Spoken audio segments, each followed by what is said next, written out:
So today, we have one hell of a fight on our hands. Superman from the DCEU taking on King Ghidorah from the Monsterverse. Who wins? Let's find out. So, King Ghidorah was a massive alien titan that came to Earth hundreds of millions of years ago and was an immediate contender as the king of the monsters. He was massive, standing 521 feet tall, weighing over 140,000 tons, and had a wingspan of 574 feet, making him the biggest titan in the entire franchise thus far.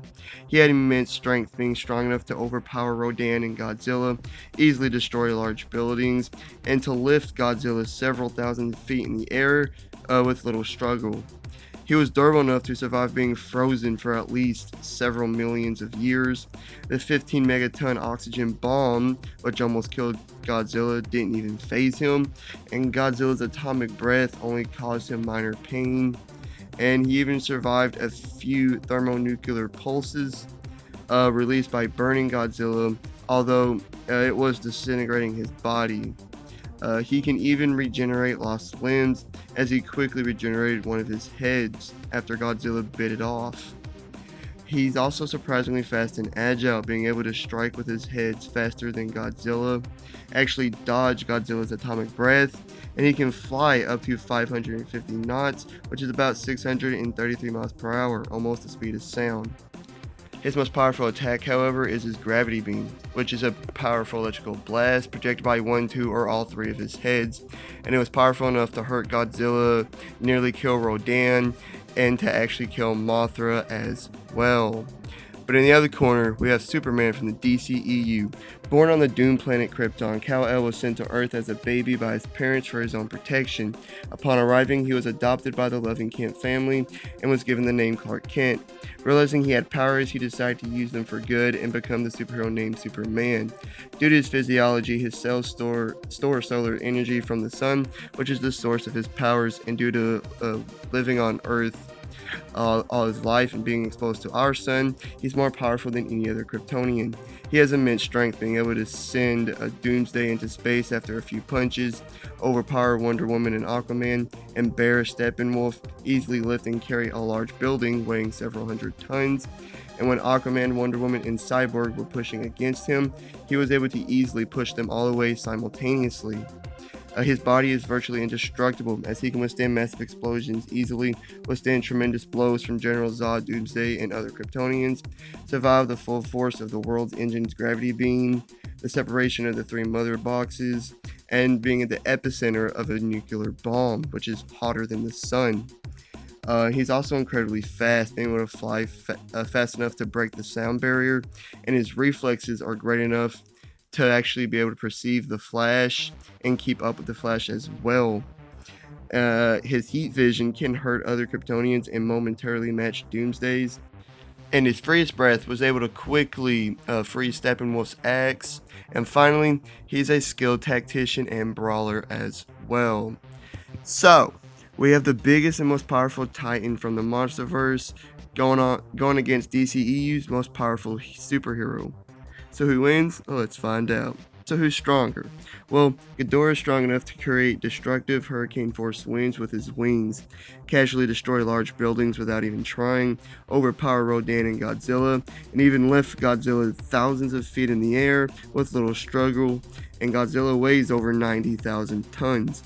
But Clark is strong enough to send General Zod and other Kryptonians flying to match Doomsday and even send him into space after a few punches, easily lift and carry a large building weighing a few hundred tons, and easily overpower Wonder Woman, Aquaman, and Cyborg simultaneously, and even push all three of them away simultaneously as well.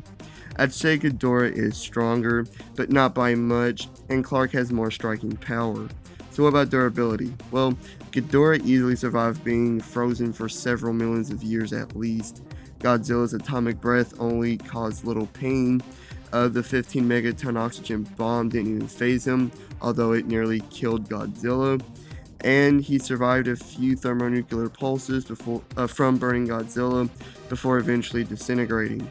He can also regenerate lost limbs in just a few moments. But Clark casually withstood massive blows from General Zod, Doomsday, and other Kryptonians, survived the explosion from separating the three mother boxes, the full force of the world engine's gravity beam, and being in the epicenter of a nuclear bomb, which is hotter than the sun. He even has a fast healing factor when exposed to the sun. Just like with strength though, durability is close, but Ghidorah is taking it. And now, there's no debate Clark is faster.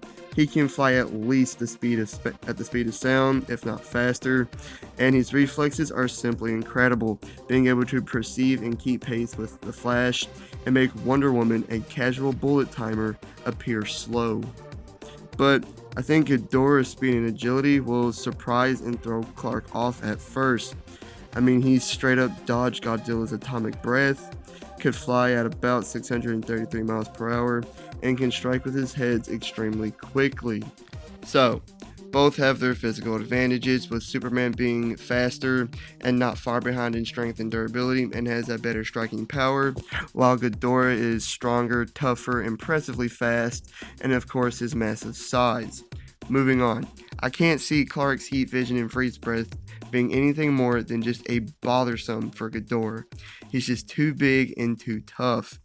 His gravity beams, on the other hand, are a different story. They will definitely hurt Clark, as it hurt Godzilla. One beam from one of the heads nearly killed Rodan, and it did kill Mothra. But Superman will be able to withstand it, and he can easily dodge it as well. Well, he can easily dodge it, but remember, he isn't just dodging one beam. He probably has to dodge all three of them, and one of the beams nearly killed Rodan, so one will still hurt him. So, who wins at the end of the day? Well, what makes this fight so hard is that Clark has no way of winning. The best things going for him is his speed and striking power, and I can't see that being enough to take down the big Ghidorah. Even if he used the strategy he used on Doomsday of putting and leaving him in outer space, wouldn't work either. Because first of all, that's over 140,000 tons he has to lift or punch into space. And he hasn't showed that kind of strength before. And secondly, even if he could get him in outer space, Ghidorah could simply fly back. And also, look what Godzilla had to do to kill him. He literally had to destroy every part of Ghidorah's body to kill him. Superman can't do that. But at the same time, Clark will be exposed to the sun the entire time, which will constantly allow him to heal himself and restore his energy. So he'll be able to stay in the fight for an extremely long amount of time. Okay. I think I know who's going to win this fight. I gotta go with Ghidorah on this one. He's just too big, too tough to be put down. Even if Superman was to like fly through his head or something, Ghidorah would just regenerate and the fight would continue. Superman has no way of winning this fight. And the sun will eventually go down. Ghidorah wins after a great and very destructive fight. King Ghidorah wins. Like and subscribe, please leave a comment down below, and please hit the notification bell if you did enjoy and all that great stuff. Hope you have a great day. Peace!